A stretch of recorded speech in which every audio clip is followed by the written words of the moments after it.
दोस्तों कुछ लोगों के अनुसार नमाज पढ़ने से कोई भी जगह जो है वो अशुद्ध हो जाती है, लेकिन अगर वहां पर गौमूत्र और गोबर से सफाई कर दी जाए तो उसका शुद्धिकरण हो जाता है। ऐसा ही कुछ पुणे में भी हुआ, लेकिन इसके बाद ये पूरा मामला तूल पकड़ने लगा है। देखिए इस वीडियो में, यहाँ पर कुछ महिलाओं ने नमाज पढ़ी थी, लेकिन इन लोगों को इस बात से इतनी आपत्ति हुई कि यहाँ पर सफाई करने, शुद्धिकरण करने पहुंच गए। देखिए, जिस गोबर को ये हाथ तक नहीं लगा पा रहे, उससे इस जगह की शुद्धिकरण कर रहे हैं, सफाई कर रहे हैं। दोस्तों पुणे के शनिवार वाड़ा में कुछ मुस्लिम महिलाओं ने नमाज पढ़ दिया था, जिससे ये पूरा जो विवाद है ये खड़ा हो गया है। हिंदूवादी संगठनों ने पहले इसका विरोध करते हुए वहां गौमूत्र से शुद्धिकरण किया और फिर इस मामले में कैबिनेट मंत्री नितेश राणे का बयान सामने आया। उन्होंने कहा कि अगर हिंदू धार्मिक स्थलों पर नमाज पढ़ी जा सकती है तो हाजी अली दरगाह में भी हनुमान चालीसा का पाठ हो सकता है। इस मामले के तूल पकड़ने के बाद अब इसमें मौलाना साजिद रशीदी की एंट्री हो गई है। दोस्तों, ऑल इंडिया इमाम एसोसिएशन के अध्यक्ष हैं मौलाना साजिद रशीदी। इन्होंने बयान जारी करते हुए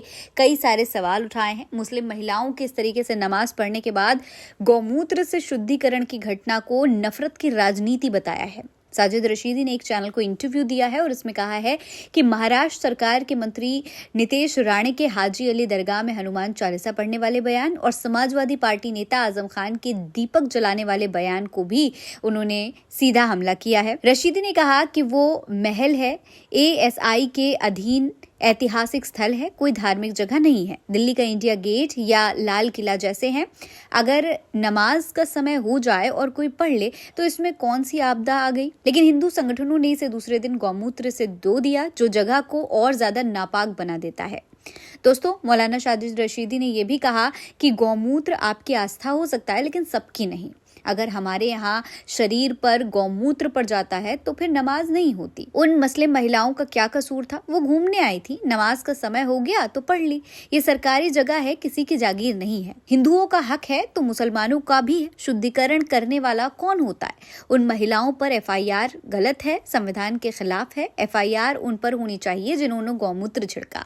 ये वोट बैंक का खेल है। ऐसे लोग हिंदू मुस्लिम एकता नहीं चाहते।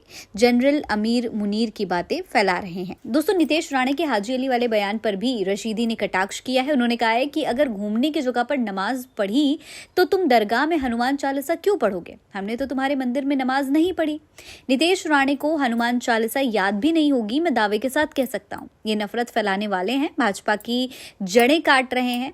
मुसलमान भाजपा की ओर आना चाहते हैं, लेकिन ऐसे बयानों से भाग जाते हैं। लंबी पारी खेलनी है तो मुसलमानों को साथ लो, वरना नफरत की चिंगारी बंद करो, इसके मुंह पर टेप लगाओ, सदस्यता रद्द करो। तो साफ तौर पर रशीदी ने इसे भारतीय जनता पार्टी के लिए बड़ा नुकसान बताया है। साफ तौर पर यह कहा जा रहा है कि अगर इस तरीके के बयान भाजपा नेताओं की तरफ से आते रहेंगे तो भारतीय जनता पार्टी को मुस्लिम वोट जिंदगी में कभी नहीं मिल पाएगा। भारतीय जनता पार्टी तमाम तरीके के दावे करती है, तमाम तरीके से मुसलमानों को रिझाने की कोशिश भी करती है, और अगर इस तरीके के नफरती बयान तमाम भाजपा नेताओं की तरफ से दिए जाते रहेंगे तो ये स्थिति कभी ठीक नहीं हो पाएगी। भारतीय जनता पार्टी मुस्लिम वोट बैंक कभी भी हासिल नहीं कर पाएगी। इस पूरे मामले पर आप क्या कहेंगे? कमेंट बॉक्स में लिखकर हमें जरूर बताइएगा।